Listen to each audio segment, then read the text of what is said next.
सांझी का त्योहार। इस त्योहार को भाद्रपद की पूर्णिमा से अश्विनी मास की अमावस्या तक अर्थात पूरे श्राद्ध पक्ष में 16 दिनों तक सांझी पर्व मनाया जाता है। संध्या समय मांडने एवं पूजन करने से ही इसका नाम सांझी पड़ा। सांझी पर्व मालवा व निमाड़ अंचल का प्रमुख पर्व है। सांझी राजस्थान, गुजरात, ब्रज प्रदेश, मालवा, निमाड़ तथा हरियाणा, उत्तर प्रदेश, बुंदेलखंड, महाराष्ट्र के कुछ भागों में कुंवारी कन्याओं द्वारा मनाया जाने वाला त्योहार है। राजस्थान में इसे सैंजा के नाम से भी जाना जाता है। इस त्योहार की विलक्षणता यह है कि इसे गोबर द्वारा घर के बाहर की दीवारों पर मांडा जाता है। संध्या के समय गोधूली बेला में कुंवारी लड़कियां घरों में सांझी की पूजा करती है। दीवार पर गोबर के सांझा सांझी की मूर्ति बनाकर उनको भोग लगाया जाता है। कुंवारी कन्याएं गोबर से दीवार लीप कर उस पर सज्जा बनाई जाती है। उसको फील, किनारी, गोटा, सितारे, कुमकुम, कोड़िया, कांच के रंग बिरंगे टुकड़े, बिंदिया, मोर पंख आदि जिसके पास जो भी सजावट का सामान हो उससे सजा को सजाते हैं और संध्या समय उनका पूजन करती हैं।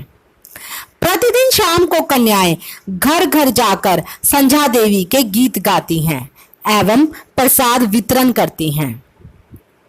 प्रसाद ऐसा बनाया जाता है जिसे कोई ताड़ या बता न सके। जिस कन्या के घर का प्रसाद ताड़ नहीं पाते उसकी प्रशंसा होती है।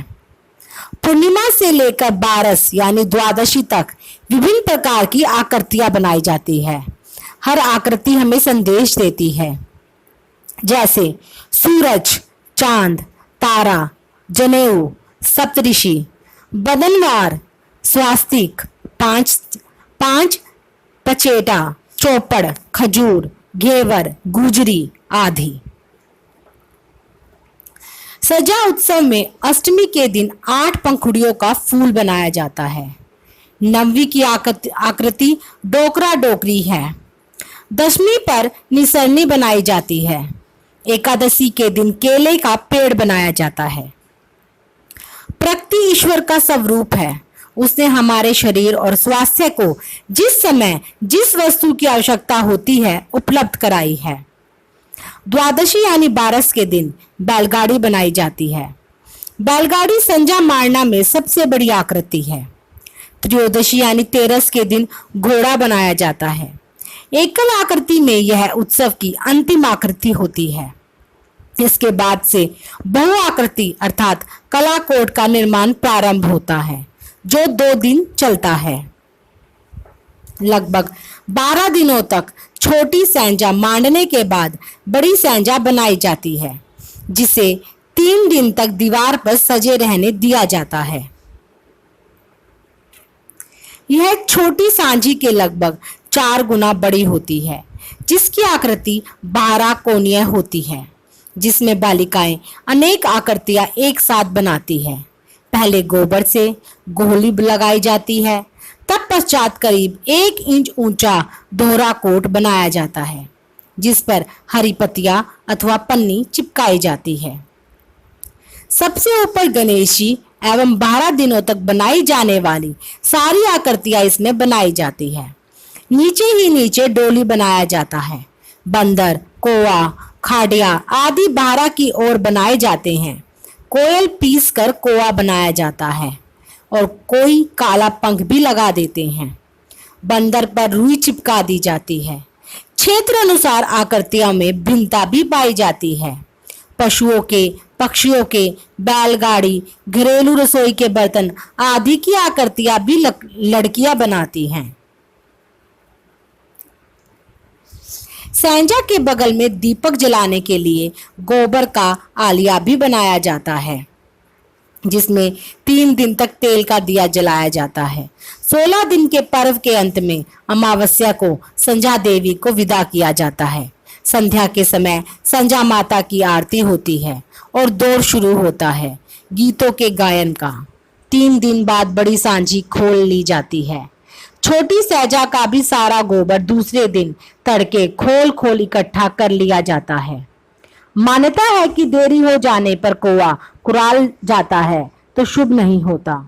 बड़ी सांझा खोलकर उस जगह मध्य भाग में रोली या हल्दी का स्वास्तिक बनाया जाता है। तत्पश्चात सारे पड़ोस की लड़कियां इकट्ठी होकर रंग बिरंगे वस्त्रों में सजी हुई सामूहिक गीत गाते हुए सांझी का गोबर नदी अथवा पोखर में विसर्जित करने जाती हैं। लौटने पर प्रसाद आदि का आदान प्रदान चलता है। विसर्जन के बाद नदी में से 10 छोटे छोटे कंकर लाए जाते हैं। उसी दिन उन्हें मंदिर में रख दिया जाता है। 10 दिन तक लड़कियां मंदिर में जाती हैं, जहां पंडिताइन उन्हें कहानी सुनाती हैं। 10वें दिन 10 दिनों में कोई सा भी मीठा खाद्य पदार्थ तथा पुए भरकर मंदिर में चढ़ाकर आती हैं।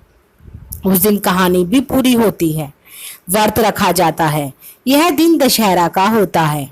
इस व्रत को ठुमड़ा कहते हैं। मान्यता है कि यह व्रत न करने पर ठुमड़ा स्वर्ग के रास्ते में पथ रोककर खड़ा हो जाता है। अन्य व्रतों की भांति इस व्रत के पीछे सांझी पूजन के पीछे भी श्रेष्ठ वर की कामना ही महत्वपूर्ण रही है। इसे गौरी पार्वती का ही रूप समझा जाता है। जब लड़की की शादी हो जाती है तो शादी वाले वर्ष में वह 16 कोटों की 16 घरों में जाकर पूजा करती है और भोग लगाती है, जिससे लड़की की सभी मनोकामनाएं पूरी होती हैं। सांझी, सजा, सैया और सांझी जैसे भिन्न भिन्न प्रचलित नाम अपने शुद्ध रूप में संध्या शब्द के घोतक हैं। एक लोक मान्यता के अनुसार सांझी सभी की सांझी देवी मानी जाती है। संध्या के समय कुंवारी कन्याओं द्वारा इसकी पूजा अर्चना की जाती है। संभवतः इसी कारण इस देवी का नाम सांझी पड़ा है। सांझी की उत्पत्ति कथा। ऐसी मान्यता है कि इस दिन पार्वती हिमाचल की पुत्री के रूप में की गई तपस्या पूर्ण हुई थी। यह तप पार्वती ने भगवान शंकर को पाने हेतु किया था।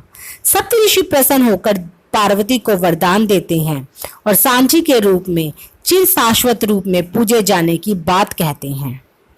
प्रथम कथा। हरियाणा में प्रचलित लोक कथा के अनुसार सांझी एक जुहाई की लाडली बेटी थी।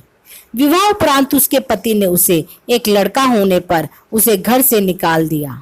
वह रात दिन एक करके सूत काटती, खद्दर बुनती और उसे बेचकर अपना और बेटे बसंता का पेट भरती। अवसर मिलते ही वह कुंवारी लड़कियों को अपना ज्ञान बांटती, जो उसे विद्वानों से सीखा था। किंतु यह पुण्य कार्य भी उसकी ससुराल वालों को सहन नहीं हुआ। वे उस पर अत्याचार करने हेतु ताक में रहते थे। एक बार सांझी ससुराल वालों की यातनाओं से तंग आकर अपने बेटे को लेकर अपने पिता के पास आ रही थी। बीच राह में ही उसके ससुराल वालों ने बेरहमी से पीटकर उसे मार डाला। रोती बिलखती उसी भक्तिनों ने उसके शव को जल में प्रवाहित कर दिया। मान्यता है कि तभी से सांझी पूजा और विसर्जन का प्रारंभ हुआ। द्वितीय कथा। शिव महापुराण में वर्णित कथा के अनुसार सांझी को ब्रह्मा की मानसी कन्या माना गया है। पहले आदि प्रजापति ब्रह्मा ने दक्ष, मरीचि, पुलह आदि 10 प्रजापतियों को उत्पन्न किया। उसी समय उनके मन में एक अपूर्व सुंदर कन्या उत्पन्न हुई। कन्या को देख ब्रह्म और प्रजापतियों के मन में सृष्टि बढ़ाने का विचार उठा। यह विचार करते हुए उनके हृदय से अद्भुत सौंदर्यवान कामदेव उत्पन्न हुए, जिसे देख प्रजापतियों के मन विचलित हो उठे। कामदेव ने ब्रह्मा को प्रणाम करके कहा, मुझे ऐसे कर्म में नियोजित करें जिससे मैं पुरुषों को प्रिय और माननीय रहूं। ब्रह्मा ने उसे अपने सम्मोहक रूप से स्त्रियों को सम्मोहित करते हुए सनातनी सृष्टि करने का निर्देश दिया। प्रजापतियों ने कहा कि तुम अपने सम्मोहन से पहले ही हमारा और ब्रह्मा जी का चित्त मत की दिया है, इसलिए तुम्हारा नाम मनन मत होगा। अपूर्व सौंदर्य के कारण काम यह सुंदर कन्या संध्या समय ध्यान करते हुए ब्रह्मा के मन में उत्पन्न हुई। यह दिवसांत की शोभा से दिश सुंदर है, अतः यह संसार में संध्या रूप से जानी जाएगी। कामदेव ने ब्रह्मा और अन्य प्रजापतियों पर अपने सम्मोहन की जांच की, जिससे ब्रह्मा सहित सभी प्रजापति संध्या की इच्छा करने लगे।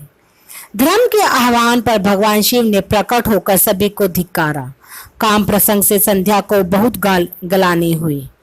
मुझे देखकर मेरे पिता और भाई काम के वशीभूत हुए। मैं तपस्या कर संसार में मर्यादा स्थापित करूंगी। संध्या ने चंद्रभाग पर्वत पर जाकर मौन तप रखकर भगवान शंकर को प्रसन्न किया। वे प्रकट हुए। तब संध्या ने कहा, यदि मेरे पाप नष्ट हो गए हैं, यदि मैं योग्य हूं, तो मुझे 3 वरदान दीजिए। इस पर संसार में कोई भी प्राणी जन्म से ही काम भाव से युक्त न हो। मेरे सदृश इस संसार में विख्यात वर्त वाला दूसरी न हो, और मेरा पति महाकामी न हो, मित्रवत हो। उसके सिवा जो भी मुझे काम भाव से देखे वह पुरुषार्थहीन हो जाए। भगवान शंकर ने उसे पवित्र घोषित करते हुए उसके वर के अनुसार संसार में मर्यादा स्थापित करते हुए कहा कि कोई भी शरीरधारी जन से ही कामी नहीं होगा। तेरा पति महातपस्वी होगा और तेरे साथ 7 कल्प पर्यंत जीवित रहेगा। शिव से वर पाने के बाद संध्या ने मेघातिथि मुनि के यज्ञ में अपने उपदेष्टा को पति के रूप में पाने की कामना मन में लेकर अपना दूषित शरीर भस्म कर डाला। मानवीय भौतिक शरीर से वह यज्ञ से उत्पन्न हो मेघातिथि मुनि की कन्या हुई। धर्म का अवरोध न करने के कारण अरुंधति नाम पाया और वशिष्ठ जी ने वरण किया, किंतु संध्या की अद्वितीयता की रक्षार्थ शिव की आज्ञा से अग्नि ने संध्या का शुद्ध शरीर लेकर सूर्यमंडल में प्रवेश किया। सूर्य ने उसके शरीर के 2 भाग कर अपने रथ पर स्थापित करिए। शरीर का ऊपरी भाग देवों को प्रिय प्रातः संध्या और नीचे का भाग पितरों को प्रिय साय संध्या हुआ। यह पुराण कथा ब्रह्मा की मानसी कन्या संध्या और आकाश की संध्या को एकाकार ही नहीं करती, अपितु सांझी पूजा की परंपरा में सांझी की परिकल्पना में संध्या है उसे भी स्थापित करती है। मिथ्या परंपराओं और लोक विश्वासों में सत्य जो भी हो, पर कुंवारी कन्याएं शताब्दियों से ममतामयी देवी के रूप में सांझी की पूजा अर्चना करती आ रही हैं। सांझी के प्रति उनके अटल विश्वास को दर्शाता है। सांझी अर्थात साय यानी सांझ ब्रिज की अधिष्ठात्री राधा रानी और भगवान कृष्ण का साय को मिलन लीला। सांझी ब्रिज मंडल के हर घर के आंगन और तिवारे में ब्रिजवासी राधा रानी के स्वागत के लिए सजाते रहे हैं। राधा रानी अपने पिता वृषभानु जी के आंगन में सांझी कवार के पितृपक्ष में प्रतिदिन सजाती थी कि उनके भाई श्री धामा का मंगल हो। इसके लिए ये फूल एकत्रित करने के लिए वन और वारा बगीचों में जाती थी। इस बहाने राधा कृष्ण प्रिया प्रियतम का मिलन होता था। उसी मर्यादा को जीवित रखते हुए ब्रिज की अविवाहित कन्याएं आज भी कवार मास के कृष्ण पक्ष यानी पितृपक्ष में अपने घरों में गाय के गोबर से संध्या सजाती है। इसमें राधा कृष्ण की लीलाओं का चित्रण अनेक संप्रदाय के ग्रंथों में मिलता है, ताकि राधा कृष्ण उनकी सांझी को निहारने के लिए अवश्य आएंगे। राधा जी के धाम वृंदावन और बरसाना के आसपास के क्षेत्रों में आज भी यह परंपरा जीवित है। शुरू में पुष्प और सूखे रंगों से आंगनों को सांझी से सजाया जाता था, लेकिन समय के साथ सांझी सिर्फ सांकेतिक रह गई। लोकांचलों में सांझी को सज, सांझुली, सांझाफूली, संजिया आदि कई नामों से जाना जाता है। भारतीय लोक में सांझी के उद्भव और विकास से संबंधित कई जनश्रुतियां मिथक वाचिक परंपरा में आज भी सुरक्षित है। विद्वानों ने भी सांझी को कई रूपों में समझा है। कोई इसे सांझ संध्या का घोतक मानते हैं, तो कोई ब्रह्मा की कन्या संध्या से इसका संबंध जोड़ते हैं। कोई इसे दुर्गा पार्वती के रूप में आदि शक्ति का अवतार मानते हैं। कुछ लोग इसे विष्णु पत्नी लक्ष्मी के रूप में स्वीकार करते हैं, तो कोई ब्रिज की देवी मानता है। कहती हैं कि भगवान श्री कृष्ण ने राधा को प्रसन्न करने के लिए शरत काल में एक दिन सायंकाल एक सुंदर कलाकृति बनाई थी, जो संध्या समय निर्मित की जाने के कारण सांझी नाम से विख्यात हुई।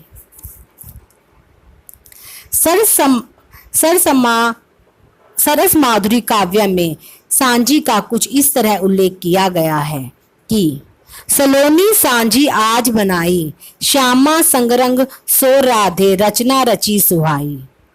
सेवा कुंज सुहावन कीनी, लता पता छवि छाई। मरकट मोर चकोर कोकिला, लागत परम सुखराई। कविवर सूरदास ने सांझी पर पद प्रस्तुत किया कि प्यारी तुम कौन हो, री फुलवा बिनन हारी। नहीं लगन को बन्यो बगीचा, फुली हरी फुलकारी। आपू कृष्ण बनवाली, आए तुम बोलो क्यों न प्यारी। हंसी ललिता जब कानो श्याम, सो ये वृष भानु दुलारी। तुम्हारो कहाँ लगे, या वन में रोकत गेल हमारी। निम्बार्क संप्रदाय की महावाणी में भी हरिप्रिया दास ने सांझी का दोहा के रूप में उल्लेखित किया है कि चित्र विचित्र बनाव के, चुनी चुनी फूले फूल। सांझी खेलई दो मिल, नव जीवन समतूल। बरसाना के लाडली जी मंदिर में यह पितृपक्ष के प्रारंभ से ही रंगों की सांझी बनाई जाती है, जहाँ प्रतिदिन रात्रि को बरसाना के गोस्वामी सांझी के पद और दोहा गाते हैं। फूलों की सांझी, रंगों की सांझी, गाय के गोबर की सांझी, पानी पर तैरती सांझी। सांझी का गीत। सांझा बाल बनरा को चाले रे बनरा ते सुरा। बनरी को क्या क्या लाए रे बनरा ते सुरा। माया को हसला बहिन को तो कठला तो, गोरी धनकारी कंठी लाए रे बनरा ते सुरा। माया वाकी हंसे बहिन वाकी खिलके तो, गोरी धन रूठी मटकी डोल रे बनरा टेसुरा। माया पैसे छीनो बहिन पैसे छपटी तो, गोरी धन ले पहरियो रे बनरा टेसुरा। माया वाकी रोवे बहिन वाकी सुपके तो, गोरी धन फूली न समाये रे बनरा टेसुरा।